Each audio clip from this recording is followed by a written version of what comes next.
Olá, irmãos. Nesse vídeo 2, sobre se Jesus foi ou não socialista, vamos dar sequência a um novo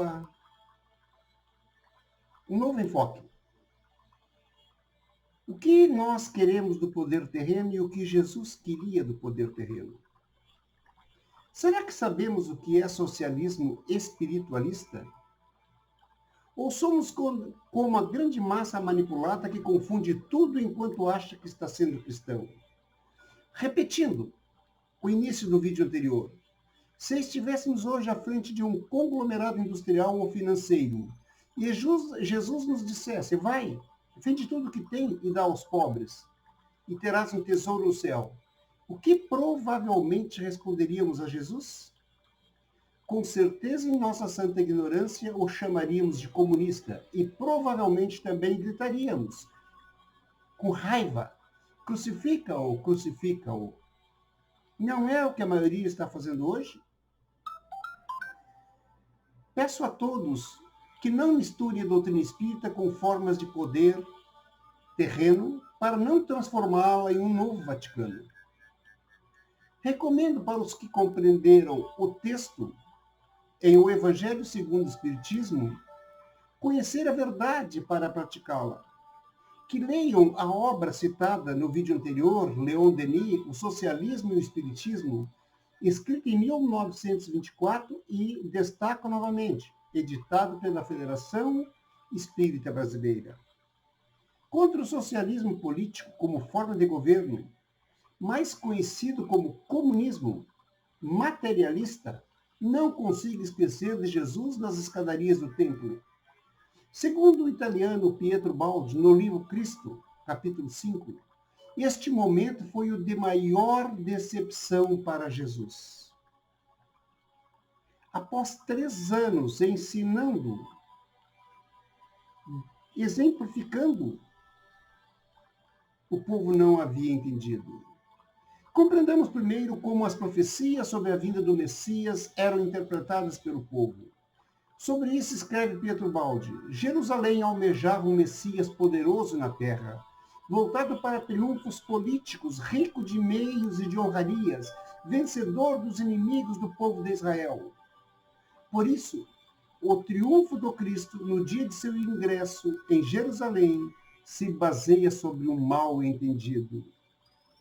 E Pietro Baldi narra a cena. Aquela chegada foi extraordinária. A multidão saía de Jerusalém ao encontro do novo triunfador e a ela se juntavam os peregrinos para lá dirigidos. Um indescritível entusiasmo arrastava todos. O ingresso foi memorável.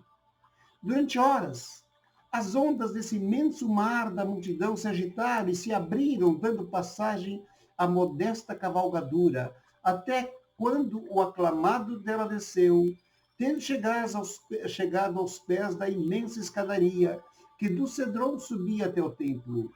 E, pressionado por todos os lados, subiu até atingir o alto da escadaria.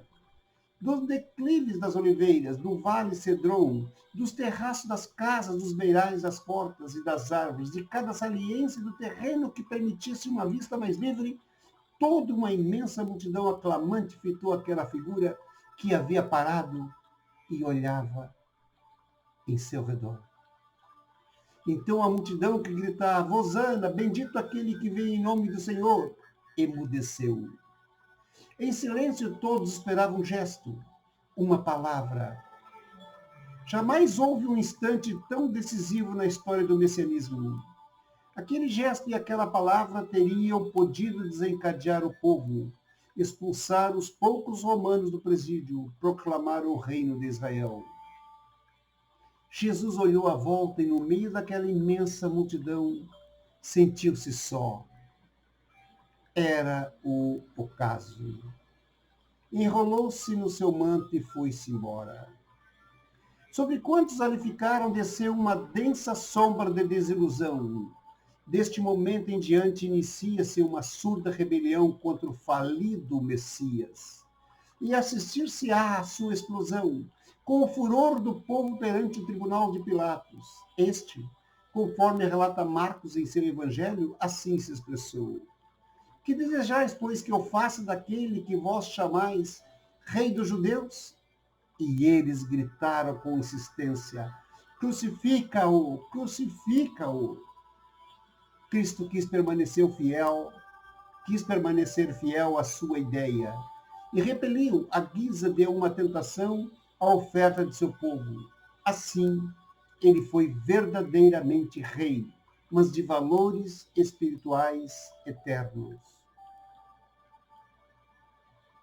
Mas vamos ao Evangelho segundo o Espiritismo, capítulo 11, em Instruções dos Espíritos, por Fenelon.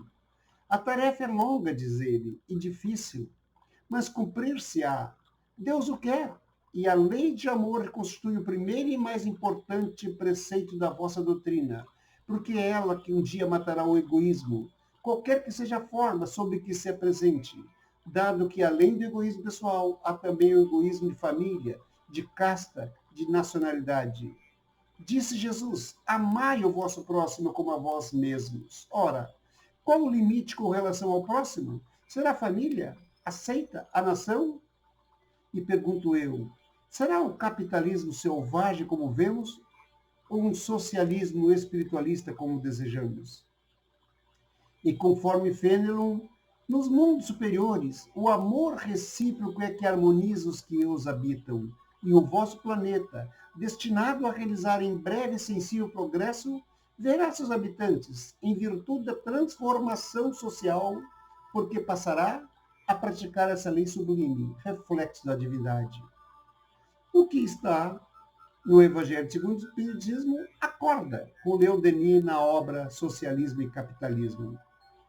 Diz Leon Denis, do espaço trabalha-se para dilatar as concepções do homem de direita e a moderar os impulsos dos extremistas. É preciso saber esperar sem muito otimismo e preparar na ordem e na razão a eclosão dos princípios novos. E mais adiante, o socialismo do futuro será o socialismo espiritualista, pois realizará um ideal baseado no desenvolvimento da mais alta faculdade da alma. Só ele poderá dissipar os prejuízos de castas, de raças, de cores, de religiões e fazer nascer um sentimento profundo de fraternidade única.